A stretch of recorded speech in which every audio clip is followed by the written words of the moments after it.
Welcome back. In this lesson, I'm going to talk about an expired listing system. So first thing, you've got to find the preferred method for you receiving or researching and finding the expireds, all the expired listings. So the easiest way to do this is a daily MLS search. Jump into the MLS. You're going to be able to see in all MLS software systems what listings have expired. Now what you'll want to do is take a look and go pull up the properties that you would be interested in going after, and see if you can get any of the contact information or cross-reference it and see if you have more than the address. Sometimes people will change that information out, or the seller's information won't be in the MLS. Now I want to also mention another idea here is to work old expireds instead of just working the fresh expireds from yesterday that happened at midnight, the previous night. Think about working old expired, because there are folks that specialize in working expireds, and so initially that seller is getting a lot of phone calls and people knocking on their doors and so forth. So you can join this mix. It's not as many as you think. Everyone thinks tons of people are doing it. From the seller's perspective, they're getting, now everybody's calling me that my house hasn't sold, which is true. And that's actually a technique and a tactic to use about why hasn't their house sold, and that you want to be able to go over that with them and show them what you do to market the home. And honestly, most people do want to sell their house again. So I'm not saying not work them daily. I'm just also saying you may consider looking at old expired. So do an MLS search for properties that expired more than 30 to 60 days ago, or even 6 months or longer. Now, if you're going to go work old expireds, let me just do a couple of things here. You need to cross-reference to see, have they already sold? So if you're looking at people that expired 6 months ago, how many of them went ahead and already sold? Okay, so you certainly don't want to call them if they've already sold, whatever that time period is.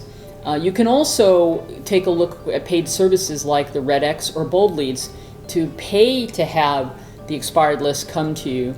But honestly, you can just do the research yourself and save some money, in my opinion, okay? So current, what just expired, to any variation of old expired leads would be a great source. Okay, now you've got the list of properties that have expired that you want to work. The system I want to walk you through is what you need to put in place, and then you're going to start doing this, because you certainly want to be able to have your ducks in order, as they say, and be professional and have your materials together to either mail or drop off about why they should consider you if they're re-interviewing agents again to list their home. So you're going to create that initial letter, and I recommend a pre-listing packet, which we will cover in our next module. You're going to pull some information together that really showcases what you do, your unique value proposition, includes things like your testimonials, but mostly it's what you do to market the property and how you set yourself apart. You need to have that on hand. Now, if you have the phone numbers, you can make the call, and here's an example script.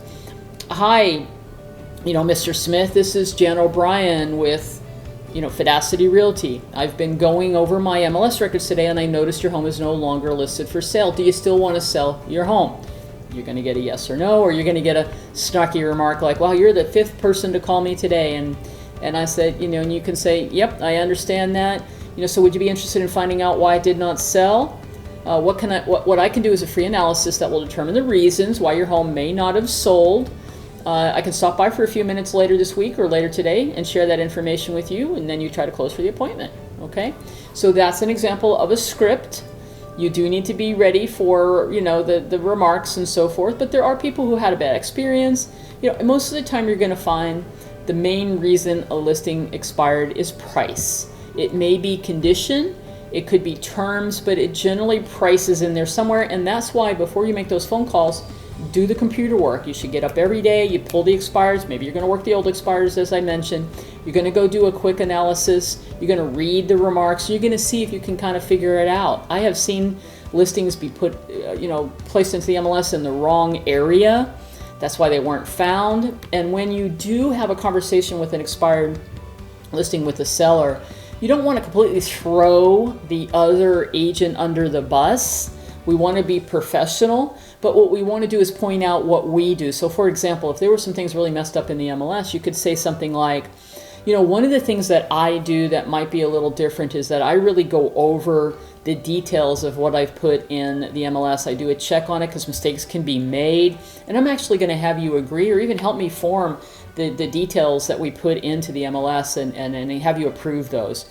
Not sure if you're aware of it, but there were a couple errors on your last listing, and that may have impacted not being shown as much. So you can handle it in a different professional way without really being rude or obnoxious or say, you know, that other agent was a moron, okay? Be professional. So I recommend making a call if you have a phone number. If not, you can mail the packet of information. They could have a system that you pull. You have everything ready to go. You customize the letter that you have ready for it. You've got your packet of info. You pop it into an overnight. Even if you want to impress somebody, you can set it an overnight mail. You can mail it to them, or you can even knock on the door and drop it off if you don't have a phone call. I mean, if you don't have you can't make a phone call because you don't have the phone number. Remember though, there are so many third-party data sources out there that you could probably track somebody's phone number down just doing your own search. Okay, so now what you're going to do is, if they're not ready to list now, sometimes people want to take a break. It was just too much already. They're stressed out over their house being on the market for 6 months and not selling, for example. So now you just try to make that connection and see, can you get permission to stay in touch with them? And a good follow-up system is going to be in your CRM, not in your head, not on a scrap of paper. So you put the expired listing into your system, you schedule the next call, and you have a campaign that you put them on that would include things like your monthly newsletter. These are all things that if you had the conversation with them on the phone or in person and they're not ready, what you do to stay in touch with people, this is what you do with all your clients. You have a monthly newsletter, for example, and you're just going to send a little bit of information, not inundate them, and just, I have your permission to stay in touch, I'll check in with you. How about I give you a call next month, all right? And then about 3 weeks later, you schedule it in your CRM. Okay, now this system is, like everything else, a system. You have to do enough of them. It's a numbers game. You may have to try 10 to 20 expires before you get an at-bat, before you get somebody who's willing to actually speak to you. You'll get better at doing this, but you must have it ready to go. You can't just do this on the fly. You need to have that professional package together, which we're going to show you our recommendation of what needs to be in there, and just keep doing it and keep following up, and you will get opportunities with expired listings. That's it. Let's talk about for sale by owners in the next lesson.